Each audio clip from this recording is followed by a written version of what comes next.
નમસ્કાર. આજનો જે વિડીયો છે એ જરા પણ જોવાનું ચૂકશો નહીં.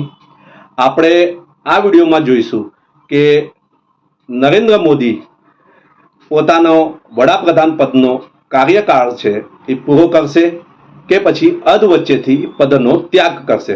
શું તેમને પ્રજા ફરીથી બહુમતીથી ચૂંટશે? હું હેમંત રમેશચંદ્ર ઠાકર અને આપ જોઈ રહ્યા છો ઠાકર એસ્ટ્રો વર્લ્ડ. હવે એક વાત કરી દઉં આમાં કે આજની જે તારીખ છે એ છે 27/7/2026 અને આજનું જે ગોચર છે ગુરુનું એ છે કર્ક રાશિમાં 11:14 પર પુષ્ય નક્ષત્રના ત્રીજા પદમાં છે. તે જ રીતે આજે સૂર્યનું ગોચર કર્ક રાશિમાં છે 8:06 પર પુષ્ય નક્ષત્રના બીજા પદમાં છે.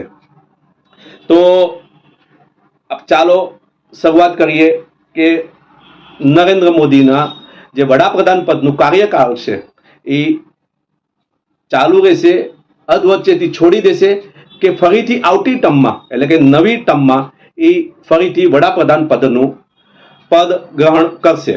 તો ચાલો શરૂઆત કરીએ કે એમની જે લગ્ન કુંડળી છે એ વૃશ્ચિક રાશિની છે. સાથે એ પણ હું આપને જણાવી દઉં કે આ જે એમની જે કુંડળી છે એ હું મારા વિડીયોમાં મૂકી દઈશ, જેથી આપ સૌને એ પણ ખ્યાલ આવશે કે આ કઈ રીતે એમને કુંડળી એમને સાથ આપે છે કે નહીં. અને જે ગોચરના ગ્રહો છે, જે ગુરુ છે, સૂર્ય છે, શનિ છે, આ બધા એમને સાથ આપે છે કે નહીં એ પણ આપણે અહીં એમનું વિશ્લેષણ કરીશું.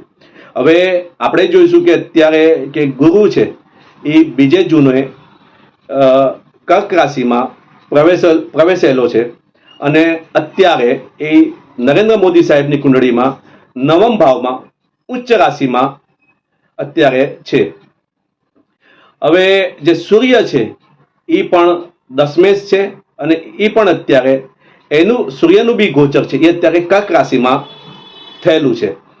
આ રીતે અહીં જોઈશું તો એક ધર્મ કર્મ અધિકારી યોગ બને છે, જેથી જે એમની જે નિર્ણયો લેવાની ક્ષમતા છે એ ખૂબ જ વધી જશે અને એમનું જે અત્યારે છે એમને ભાગ્ય અને કર્મનો પણ સાથ પૂરેપૂરો મળશે. તેથી તેઓ કદાચિત બની શકે તો કોઈ કઠોર નિર્ણયો બી લઈ શકે છે. અગાઉ આપણે જોયું કે જે અત્યારે જૈનજીનું જે વિદ્યાર્થી આંદોલન હતું તેને તેમને સુખદ રીતે પૂર્ણ કરેલું છે. એમાં એક કઠોર નિર્ણય લીધો અને શિક્ષા મંત્રીનું રાજીનામું લીધું અને આ રીતે એ નવા કઠોર નિર્ણયો લેશે અને એ કંઈક એના એક સારા સંકેતો પણ આપશે. પરંતુ સપોઝ કરો કે 15 દિવસ કે 20 દિવસ પછી કે 10 દિવસ પછી સૂર્યનું ગોચર જ્યારે સિંહ રાશિમાં થશે, હવે એમની પોતાની રાશિમાં 10મ ભાવમાં સૂર્યનું ગોચર થશે, ત્યારે આપણે જોઈશું કે જે જન્મકાલીન શનિ છે અને દ્વાદશે શુક્રન ઉપર સૂર્યનું ગોચર એમને માનસિક તણાવ પણ આપી શકે છે. એમને સંકટભરી પરિસ્થિતિમાંથી બી એમને પસાર થવું પડશે. સૂર્યનું ગોચર તેમને દેશમાં તણાવભરી પરિસ્થિતિ, કદાચ બની શકે તો કોઈ મોટી હોનારતમાંથી બી એમને પસાર થવું પડે. એમને જે દેશમાં છે જાનમાલનું નુકસાન પણ વેઠવું પડે અને તેમને સતત માનસિક પરિસ્થિતિમાંથી પસાર થવું પડે, કારણ કે સૂર્ય અને શનિનું ગોચર સાથે શુક્ર અને સૂર્યનું ગોચર અહીં ખૂબ જ એમને વિકટ પરિસ્થિતિમાં મૂકશે. એમને ક્યાંય ને ક્યાંય એવું લાગશે કે માનસિક પ્રેશર એમની પર બહુ વધી જશે. કદાચ અપયશની બી અહીં થોડી ઘણી એમને પ્રાપ્તિ થશે. એમને કદાચ જે નિર્ણય લીધેલા છે કદાચિત એમને એમાં પીછેહટ કરવા પડે. પરંતુ જ્યારે જુલાઈ 2027 થી લઈને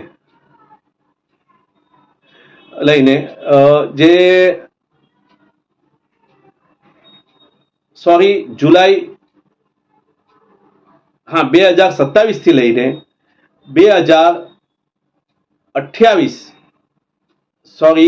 જુલાઈ 2027 થી લઈને સપ્ટેમ્બર 2028 સુધી, નહીં આ કંઈક ભૂલ થાય છે યાર, કદાચિત જુલાઈ 2027 થી લઈને સપ્ટેમ્બર 2028 ગુરુનું ગોચર દસમ ભાવ એટલે કે સિંહ રાશિમાં પસાર થશે. અહીં તે જન્મના શનિ ઉપર અને દ્વાદશે શુક્ર પર એનું ગોચર થશે. હવે અહીં એક વાત આપને જણાવી દઉં કે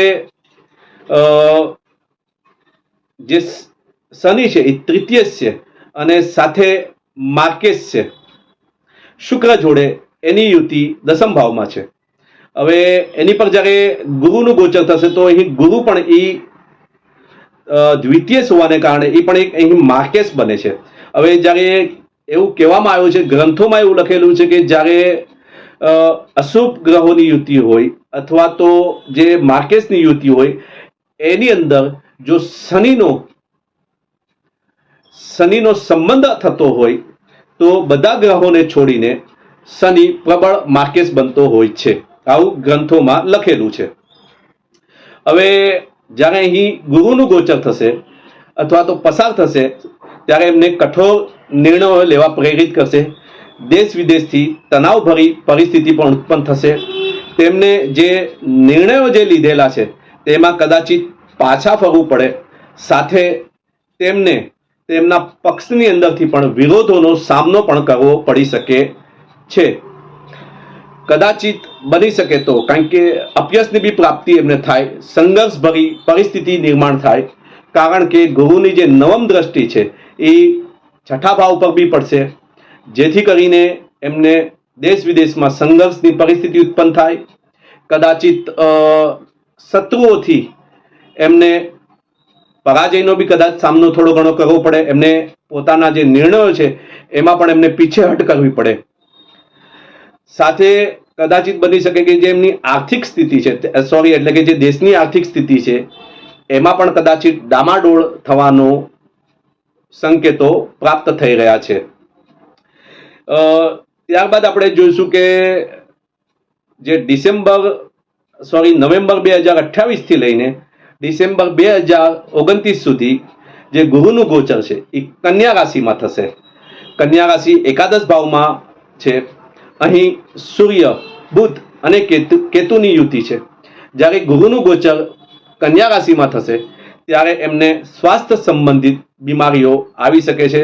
તેમને પેટ સંબંધિત, માથા સંબંધિત અથવા તો પગ સંબંધિત બીમારીઓનો સામનો કરવો પડી શકે છે.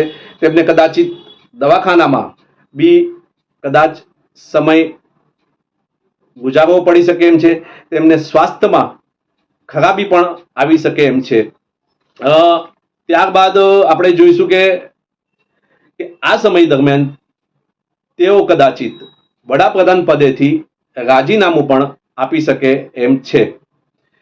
હવે આ સમય દરમિયાન જે કન્યા રાશિમાં એમનો સમય છે એ દરમિયાન એમને ઘણી માનસિક પરિસ્થિતિમાંથી બી એમને પસાર થવું પડી શકે એવી પરિસ્થિતિ નિર્માણ થઈ શકે છે. આ સમય જો ચૂંટણી યોજાય તો તેમના પક્ષને બહુમતી પ્રાપ્ત થશે નહીં.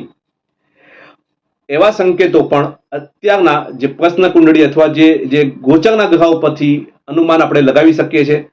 કદાચિત તેમના પક્ષને 180 થી લઈને 230 સીટ મળવાનું અનુમાન છે.